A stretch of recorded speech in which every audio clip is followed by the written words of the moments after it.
नमस्कार, आप सभी को मेरा सादर प्रणाम। आज हम बात करेंगे उत्तर प्रदेश, यूपी और देश दुनिया से जुड़ी सबसे बड़ी, सबसे महत्वपूर्ण और आपके काम की खबरों के बारे में। इस वीडियो में हर खबर विस्तार से आपके सामने पेश की जाएगी, तो कृपया वीडियो को शुरू से अंत तक ध्यान से देखिए, क्योंकि ये वीडियो बहुत खास होने वाला है। लेकिन उससे पहले मेरा आपसे एक छोटा सा निवेदन है। अगर आपने अभी तक इस वीडियो को लाइक नहीं किया है तो कृपया लाइक का बटन दबा दीजिए। तो चलिए बिना देरी किए बढ़ते हैं हमारी सबसे पहली बड़ी खबर की तरफ। यूपी के इस इलाके में आज और कल होगी बारिश, फिर उत्तर भारत में पड़ेगी कड़ाके की ठंड। तो चलिए बढ़ते हैं और जानते हैं अगली बड़ी खबर। पूर्वी यूपी के इलाकों में आज और कल यानी 11 और 12 जनवरी को बारिश होने वाली है। इसके बाद उत्तर भारत में ठंड बढ़ जाएगी और पारा 2 से 3 डिग्री तक गिर जाएगा। तो चलिए बढ़ते हैं और जानते हैं अगली बड़ी खबर। बुलंदशहर जिले के 3 ब्लॉक शिकारपुर, डिबाई और दानपुर के 151 किसानों को तत्काल प्रभाव से 6 करोड़ 30 लाख से अधिक की रिकवरी के नोटिस जारी किए गए हैं। किसानों ने नियम और शर्तों का पालन नहीं किया। तो चलिए बढ़ते हैं और जानते हैं अगली बड़ी खबर। अयोध्या राम मंदिर में प्राण प्रतिष्ठा की पहली वर्षगांठ पर 3 दिवसीय धार्मिक अनुष्ठान शुरू हो गया है। रामलला का महाभिषेक किया गया। सीएम योगी अयोध्या पहुंच गए हैं। योगी रामलला का दर्शन पूजन करेंगे। तो चलिए बढ़ते हैं और जानते हैं अगली बड़ी खबर। कानपुर में गुरुवार को रात का पारा 4.4 था, तो शुक्रवार को 4.5 डिग्री रिकॉर्ड किया गया। अयोध्या की रात 4.0 डिग्री के साथ सबसे ठंडी रही। अलीगढ़ का अधिकतम पारा प्रदेश में सबसे कम 14.4 डिग्री रहा।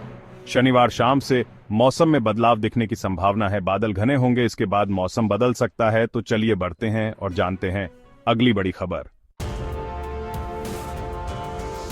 महाकुंभ में संगम स्नान कराने के लिए यूपी के सभी जिलों से बसें चलेंगी। एक महत्वपूर्ण बैठक में मुख्यमंत्री ने महाकुंभ को लेकर यूपी रोडवेज द्वारा की जा रही तैयारियों की समीक्षा की। तो चलिए बढ़ते हैं और जानते हैं अगली बड़ी खबर।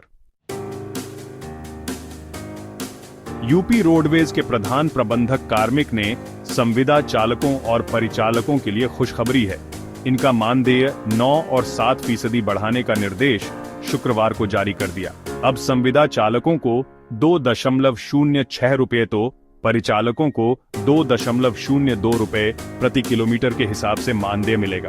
तो चलिए बढ़ते हैं और जानते हैं अगली बड़ी खबर। मुख्यमंत्री योगी आदित्यनाथ ने श्री राम जन्मभूमि मंदिर में रामलला के श्री विग्रह की प्राण प्रतिष्ठा की पहली वर्षगांठ पर आयोजित प्रतिष्ठा द्वादशी कार्यक्रम के दौरान देशवासियों को बड़ा संदेश दिया। तो चलिए बढ़ते हैं और जानते हैं अगली बड़ी खबर। पूर्वोत्तर रेलवे इज्जतनगर मंडल के कन्नौज रेलवे स्टेशन को अमृत भारत स्टेशन योजना से 13.50 करोड़ की लागत से निर्माण कराया जा रहा है। पिछले करीब 6 माह से अधिक समय से निर्माण कार्य चल रहा है। तो चलिए बढ़ते हैं और जानते हैं अगली बड़ी खबर। झारखंड के धनबाद जिले में एक हैरान करने वाली घटना सामने आई है। धनबाद के एक निजी स्कूल में कथित तौर पर 80 स्कूली छात्राओं को शर्ट उतारने का आदेश दिए जाने का मामला सामने आया है। तो चलिए बढ़ते हैं और जानते हैं अगली बड़ी खबर। एक एनजीओ ने शनिवार को दावा किया कि पिछले 2 महीने में दिल्ली में ठंड के कारण 474 बेघर लोगों की मौत हुई। हालांकि बेघरों के कल्याण के लिए काम करने वाले गैर सरकारी संगठन centre for holistic development CHD द्वारा किए गए दावे की कोई आधिकारिक पुष्टि नहीं की गई है। तो चलिए बढ़ते हैं और जानते हैं अगली बड़ी खबर। पब्लिक हॉलिडे प्रदेश के सरकारी कर्मचारियों और स्कूल व कॉलेज छात्राओं के लिए एक और छुट्टी की खुशखबरी है। छत्तीसगढ़ की ओर से जारी अवकाश की तिथियों के अनुसार 13 जनवरी को प्रदेश में स्थानीय अवकाश घोषित है। इस दिन सभी सरकारी दफ्तर, प्राइवेट व निजी स्कूल बंद रहेंगे। साथ ही कॉलेजों में भी छुट्टी रहेगी। बता दें 13 जनवरी यानी सोमवार को छेरछेरा पुन्नी त्योहार मनाया जाएगा।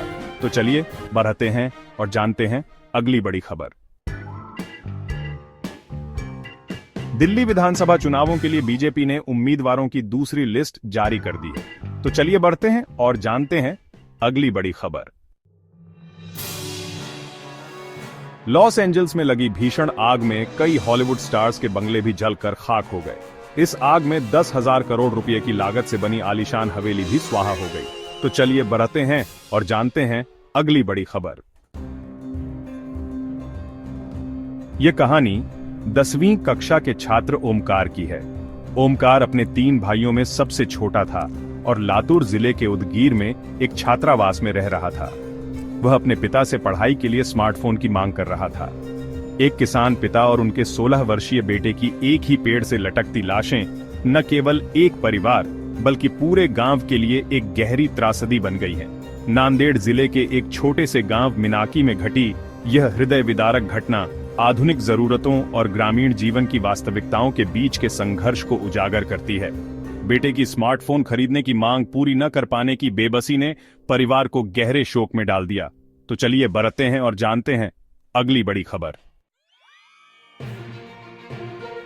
महाकुंभ में देश के नामचीन कलाकार 16 जनवरी से 24 फरवरी तक अपनी प्रस्तुति देंगे। अयोध्या में रामलला की पहली वर्षगांठ पर मुख्यमंत्री योगी ने श्रद्धालुओं से महाकुंभ आने की अपील की है।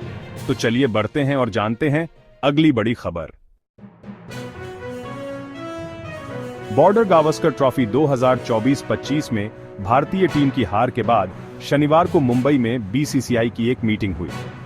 इस बैठक में भारत की हार पर चर्चा हुई। इसके अलावा इंग्लैंड के खिलाफ T20 सीरीज के लिए भारतीय टीम का चयन भी हुआ। भारत और इंग्लैंड के बीच 5 T20 मैचों की सीरीज खेली जाएगी। इसकी शुरुआत 22 जनवरी से होगी। तो चलिए बढ़ते हैं और जानते हैं अगली बड़ी खबर। खान सर सोशल मीडिया पर हमेशा सुर्खियों में रहते हैं। सोशल मीडिया के सभी प्लेटफॉर्म्स पर उनसे जुड़ा रील, वीडियो हमेशा वायरल होता रहता है। खान सर से कई मौकों पर उनका असली नाम पूछा गया, लेकिन उन्होंने कभी इसका जवाब नहीं दिया।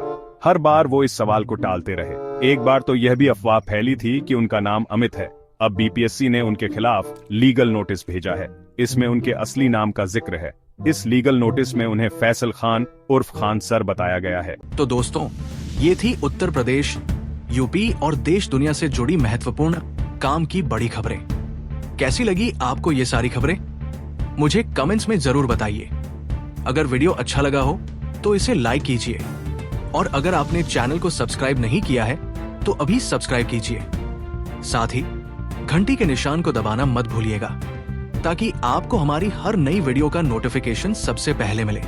मैं फिर मिलूंगा ऐसी ही अच्छी और खास खबरों के साथ। तब तक के लिए जय श्री राम, जय हिंद, वंदे मातरम।